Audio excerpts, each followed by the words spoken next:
어, 우리가 어제 말씀까지도 하나님께서 애굽을 의지하지 말고 하나님을 의지하라고 하시는 그 말씀에 대하여서 우리가 보았습니다. 그런데 어제까지의 그 말씀까지는 하나님이 직접적으로 애굽이나 바로를 의지하지 말라라고 말씀하시기보다는 간접적으로 여러 가지 시를 통하여서 여러 가지 상황을 통하여서 비유를 통하여서 그 애굽이 아니라 하나님을 의지하라고 말씀하셨는데, 이제 오늘 말씀부터는 직접적으로 애굽과 바로를 의지하지 말라라고 말씀하세요. 이사야서 말씀을 우리가 새벽에 계속 보면서 왔지만 결국에는 하나님 의지하라는 것이 바로 이사야서 말씀을 통하여서 주시는 말씀입니다. 이 앞부분에서는 누구를 의지하지 말라라는 것이었습니까?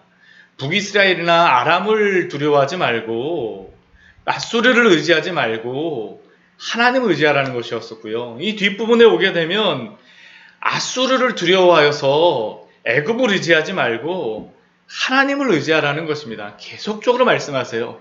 하나님을 의지하라. 하나님을 의지하라. 왜 이렇게 계속적으로 말씀하시겠습니까? 의지하지 않기 때문이죠.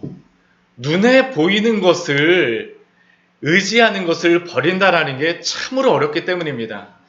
눈에 보이는 것 대신에 보이지 않는 하나님을 의지하고 믿음으로 살아간다라는 것이 너무나도 어렵기 때문에 하나님께서 이렇게 반복적으로 계속 말씀하십니다. 오늘은 아예 그냥 애굽이라고 대놓고 말씀하시죠. 바로라고 대놓고 말씀하세요. 오늘 말씀을 보게 되면 이 남유다 예루살렘의 그러한 지도자들이 어떻게 하나님을 의지하지 않고 애굽을 의지하러 가는지 사신을 보내는 그러한 말씀을 통하여서 그들의 어리석음이 무엇인지를 분명하게 보여주십니다. 우리에게도 보여주시는 그러한 말씀입니다. 먼저 1절 말씀을 보게 되면 하나님께서 말씀하세요. 패역한 자식들은 화 있을진저. 패역한 자들은, 어제도 패역하다는 말씀이 나왔는데 이 패역하다는 말은 하나님을 반역하는 사람들입니다. 하나님을 믿는 것 같으나 실제로는 하나님을 믿지 않아요. 오늘 말씀도 동일합니다. 하나님을 믿는다라고 하면서도 하나님을 믿지 않는 사람들, 반역하는 것이죠. 하나님의 그러한 믿는 형식적인 믿음은 가지고 있을지 모르지만 실질적인 믿음은 없는 사람들, 화 있을진저라고 하나님께서 말씀하십니다. 그들은 끊임없이 계교를 베풉니다. 끊임없이 맹약을 맺습니다. 그러나 그 모든 그들의 계교와 계약은 하나님으로부터 말미암지 않아요.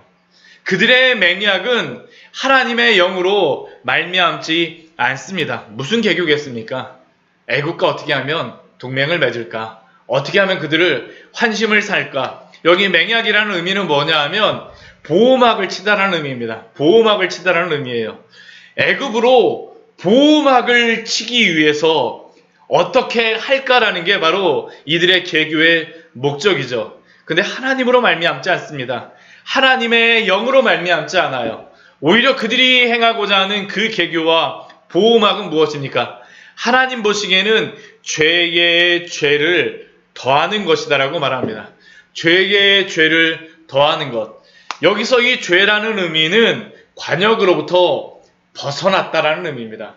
하나님으로부터 벗어나서 행합니다. 오늘 말씀을 보면 이제 하나님으로부터 벗어나는 모습이 정말로 나옵니다. 이제 어떻게 그 애굽을 의지하러 갑니까? 우리 2절 말씀을 보게 되면 바로의 세력 안에서 스스로 강하려 하며, 스스로는 아니죠. 눈에 보이는 애굽과 동맹함으로 말미암아 내가 이제 보호함을 받는구나, 내가 보호막을 쳤구나, 내 스스로 준비했어. 하나님 의지하지 않는다라는 것이죠. 하나님 의지하지 않는 것은 다 스스로 강하게 하려 하는 것입니다. 하나님이 말씀하시죠. 그래서 그들은 어떻게 합니까? 애굽의 그늘에 피하려고, 하나님의 그늘, 하나님의 보호막이 아니라 애굽의 그늘, 애굽의 보호막에 피하려고 어떻게 합니까? 애굽으로 내려가요.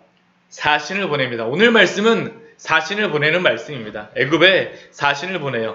근데 애굽에 사신을 보내면서도 어떻습니까? 하나님께 묻지 않습니다. 하나님께 묻지 않아요.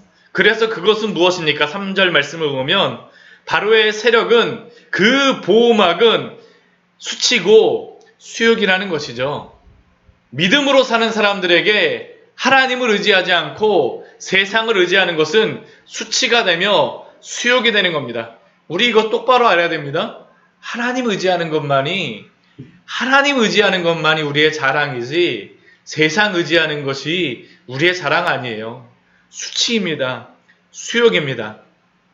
그 고관들이, 애굽의 고관들이 어디 있습니까? 소안에 있습니다. 그 사신들 어디 있습니까? 하네스에 있어요. 이 소안과 하네스는 애굽에 있는 그러한 도시들입니다. 사신들 만나기로 한 곳이겠죠. 다 모입니다. 우리 여기서 만날 거야. 그곳에 모여. 이제 모이는 것이죠. 모이는 것이에요. 애굽의 사신들도 모이고 이스라엘의 그러한 고관들도 내려오고 사신들도 내려오고. 그러나 이렇게 하는 것은 무엇입니까?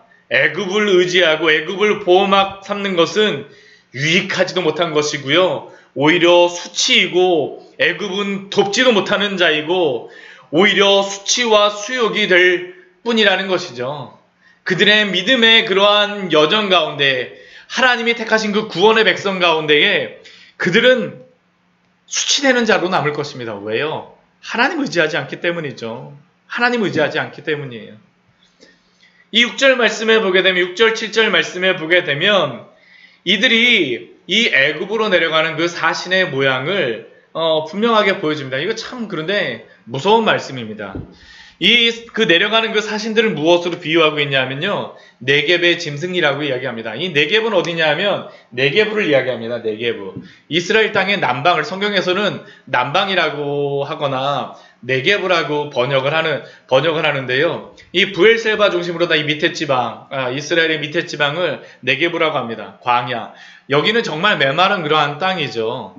네겝으로 다 그 길을 갑니다. 근데 그 길을 가는 사람들이 바로 사신들이에요. 이스라엘의 사신들입니다. 그들이 재물을 실었어요. 어린 나귀 위에 재물을 싣고 보물을 낙타의 안장에 얹었습니다. 왜 재물을 어린 나귀 위에 싣고 보물을 낙타 안장에 얹었겠습니까? 애굽에 내려가는 겁니다. 애굽 사람들과 동맹을 맺기 위해서 그들의 마음을 어떻게 하면 얻을 수 있을까? 어떻게 하면 그들과 함께 동맹을 맺을 수 있을까? 개교를 베푼 그러한 그 모습입니다. 근데 그 땅은 어디입니까? 네겝 땅은요. 굉장히 황무한 땅입니다. 지금도 가보면요. 자동차를 타고 가도요. 여기는 굉장히 힘든 땅이에요. 정말 그 풀 한 폭이 없는 땅이고 여기는 정말 그 이스라엘 광야라고 하지만 이 이스라엘의 그 유대 광야하고 틀린 곳이 바로 이 네겝 지역입니다. 풀 한 폭이 나지 않는 그곳이에요. 그런데 거기를 어린 나귀를 타고 보물을 낙타 한 장에 싣고 그곳에는 암사자와 수사자가 나오고 독사와 날아다니는 불뱀이 나오는 지역입니다. 왜 이 말씀을 하실까요? 이 네겝 지역으로 다 가는 땅, 이 길이 어디냐면 애굽으로 가는 길이 어디냐면요. 원래는 가장 좋은 길은 어디냐면 이스라엘 땅에서 블레셋 지역으로 해가고 해변길로 다 해서 애굽으로 내려가는 게 가장 빠른 길입니다. 가장 단기간의 길이고요. 가장 안전한 길이에요. 근데 그것 지금 보이지 않으려고 합니다. 블레셋이라든가 그 주변 사람들에게 보이지 않으려고 하는 거죠. 대신 어디로 다 가는 겁니까? 네겝 땅으로 다. 근데 이 땅이 어디냐 하면 이스라엘 백성들이 불뱀에게 물렸던 그 길입니다. 어디겠어요? 바로 광야, 애굽으로부터 나왔던 길이죠. 하나님이 구원해 주셔서 나왔던 길, 애굽으로부터 구원받아서 나왔던 그 길. 오히려 그들은 이전에 애굽으로부터 나올 때에는 애굽의 보물과 재물을 가지고 나왔죠. 근데 지금은 어떻게 합니까? 반대입니다. 오히려 애굽과 동맹하기 위하여서 지금 자신들을 죽이려고 하는 아수르로부터 피하기 위하여서 이전에 그들을 죽였던 애굽과 동맹하러 가는 것입니다. 애굽이 그들을 도와줄까요? 아니요. 서로 걔들이 애굽을 통하여서 도움을 받는다 할지라도요. 애굽은 또다시 이스라엘을 압제하게 할 것입니다. 압제할 것이에요. 정말 어리석은 것입니다. 역출애굽이 지금 일어나고 있는 것입니다. 하나님께서 그것을 지금 6절 말씀에서 보여주시는 것이에요. 내가 너희를 애굽으로부터 구원했는데 어떻게 너희는 다시 애굽으로 들어가려는 것이죠. 그래서 그 길을 6절 말씀에서 보여주시는 것입니다. 그런데 이들은 사람들에게 보이지 않기 위해서 우리가 이렇게 하면 할 수 있을 거야. 우리가 이렇게 하면 애국과 동맹할 수 있을 거야 하면서 그들의 개교를 통하여서 보호막을 친다라고 생각하죠. 근데 그 애국은 무엇입니까? 무익한 민족입니다. 무익한 민족이 하나도 도움이 되지 않아요. 7절 말씀 보면 애굽의 도움은 헛되고 무익하다라고 말씀하시죠. 무익하다라고 말씀. 정말 먼지 하나만큼도 전혀 도움이 되지 않습니다. 그래서 하나님께서 애굽을 무엇이라고 말씀하시니까 내가 애굽을 가만히 앉은 라합이라 일컬었느니라. 이 라합은 이 가나안 지역에서 이들의 신화 가운데에서 그 큰 괴물로서 나오는 그 엄청난 힘을 가진 그 괴물이라고 이야기합니다. 근데 하나님께서는 애굽이 바로 그 괴물과 같은 그 라합이라는 것이죠. 그런데 이제는 더 이상 애굽은 그 괴물도 아닙니다. 라합도 아니에요. 어떻게 있습니까? 가만히 앉아 있어요. 힘 빠진 괴물이라는 겁니다. 힘 빠진 괴물. 이 라합이라는 의미가 이게 그 괴물이라는 그러한 신화 속의 그러한 것 의미도 있지만 이게 그 자존감, 자신감 뭐 그러한 의미가 있습니다. 결국 이 말이 무엇입니까? 애굽은 자신의 그러한 자만심과 자존감을 가진 라합이라고 스스로 생각하지만 실제 그들은 어떤 거라는 겁니까? 힘 빠졌다라는 것이죠. 아무것도 아니라는 것입니다. 풍선과 같이 부풀려진 괴물이라는 게 하나님이 말씀하시는 것이에요. 그런데도 왜 애굽으로 내려가냐라는 게 하나님의 질문입니다. 얼마나 안심하시겠습니까? 하나님을 의지해야 하는데 우리를 구원할 것이다라고 생각해서 애굽으로 내려간다느니 이 얼마나 어리석은 것입니까?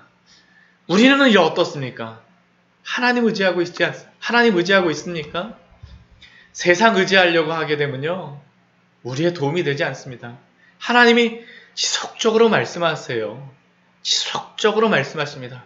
아수르가 그렇게 크게 보이고 애굽이 크게 보인다 할지라도 아니라는 것입니다. 하나님 의지하시는 우리 귀한 성도님들 되시기를 축원합니다. 우리도 눈을 떠야 합니다. 우리도 눈을 떠야 돼요. 우리 8절 말씀을 보게 되면 이사야 선지자가 하나님께서 이사야 선지자에게 이렇게 말씀하세요. 지금 내가 너에게 말하는 것을 서판에 기록하며 책에 쓰라. 왜요? 영원히 기록하여서 보게 하라는 것입니다. 제가 왜 이렇게 계속 우리에게 적용을 하냐면 하나님이 이사야 선지자로 하여금 적게 하신 그것을 영원히 있게 하라고 하셨기 때문입니다. 우리도 보라고 말씀하시는 것이에요. 애굽은 이 세상 의미하는 겁니다. 영원히 그것을 보게 함으로 말미암아 지금 이 2700년 전 그 이스라엘 백성들뿐만 아니라 오늘을 살아가는 우리에게도 보라고 하는 것이죠. 하나님을 의지하지 않는 사람들은 누구입니까? 우리 9절 말씀 보면 세 가지로 말합니다. 패역한 백성이에요. 반역하는 백성이고요. 거짓말하는 자식들이고요. 하나님의 여호와의 법을 듣기 싫어하는 자식들입니다.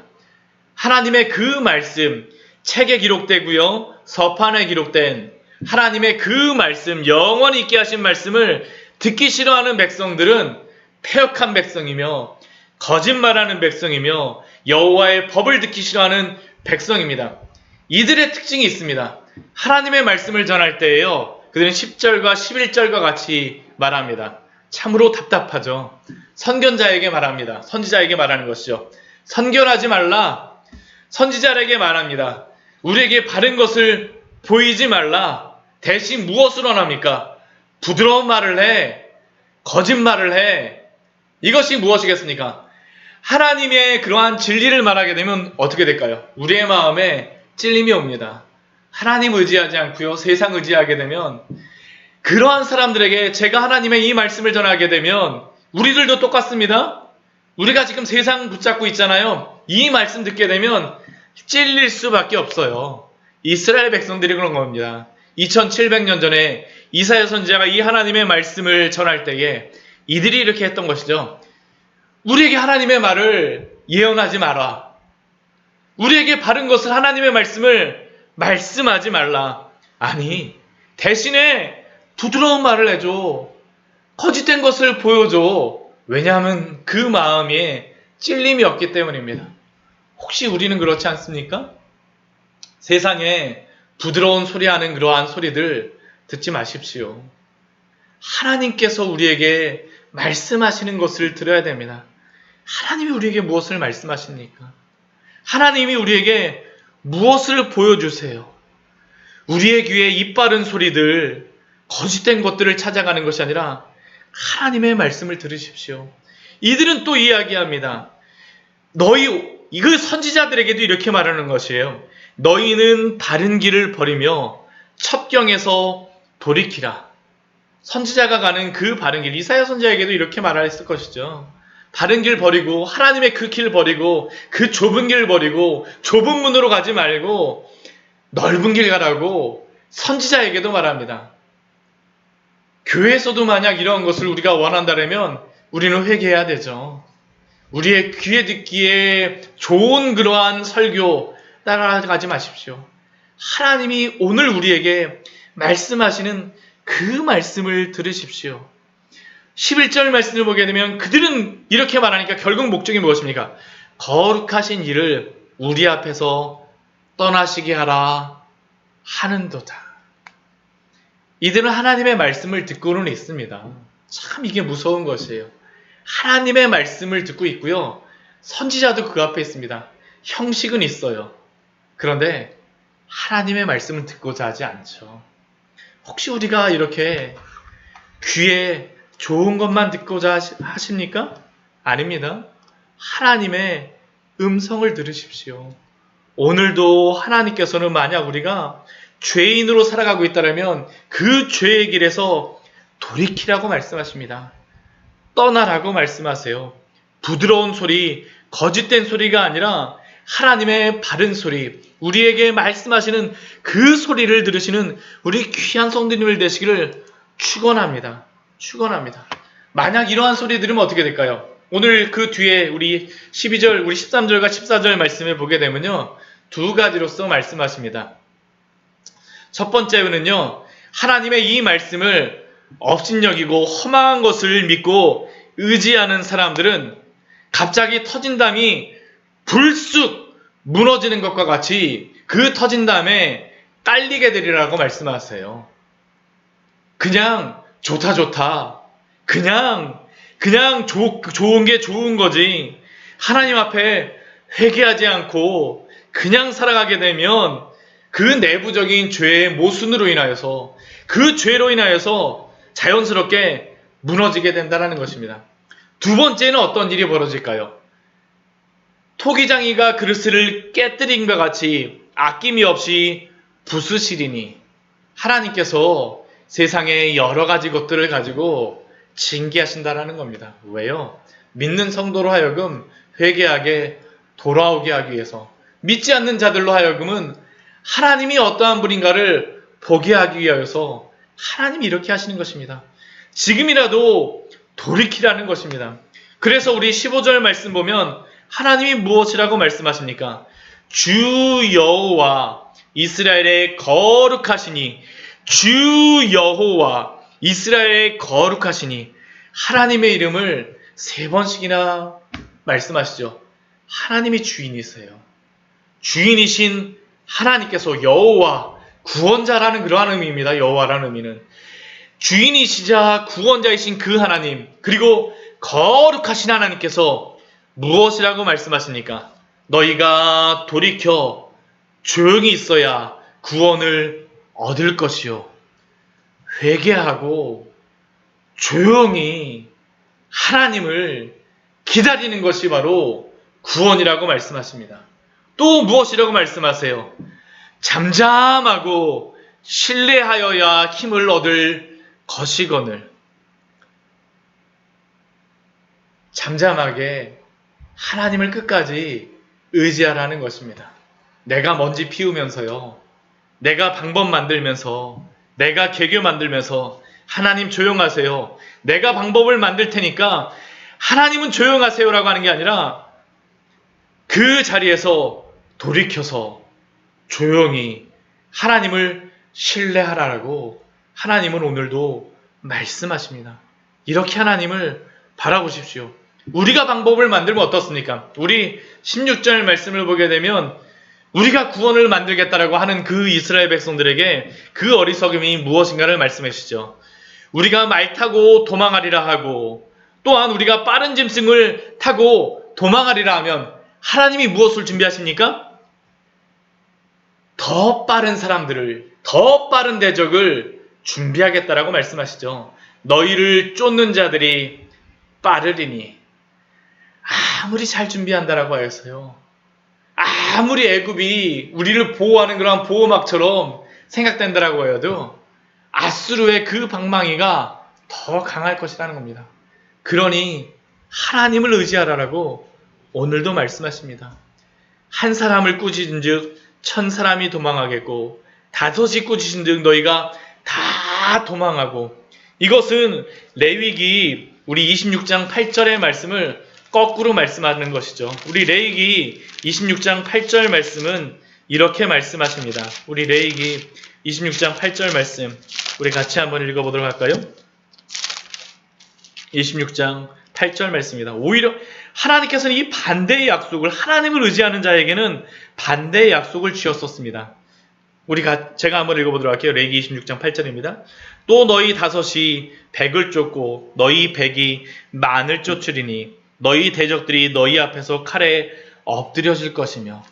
하나님을 의지하고 잠잠히 신뢰하는 자, 잠잠하게 하나님을 구원으로 믿는 자는 5이 100을 쫓고 그 100이 만을 쫓는 일들을 하나님이 그렇게 구원하시겠다라고 하지만 하나님을 의지하는 자는, 의지하지 않게 되면요 거꾸로 일어나죠. 한 사람의 아수르 사람이 1000명의 이스라엘 사람들 쫓겠고요. 5명의 아수르가 그 모든 사람을 다 꾸짖게 하시겠다라고 하나님이 말씀하십니다. 그러니 오늘도 하나님 의지하십시오. 하나님 의지하십시오. 코로나로 인하여서 참 두려운 시기입니다. 참 여러 가지로 많이 일어나죠. 오늘 우리에게 말씀하시는 것입니다. 코로나가 두려우십니까? 아니요. 더 두려우신 분은 하나님이십니다. 하나님 바라보십시오. 하나님 의지하십시오. 구원은 오직 하나님밖에 없으며 하나님 외에 구원 없다라고 오늘도 말씀하십니다. 이 하나님 안에서 참된 피난처를 찾으시는 우리 귀한 성도님들, 오늘도 믿음으로 살아가시는 우리 귀한 성도님들 되시기를 축원합니다. 같이 기도하도록 하겠습니다.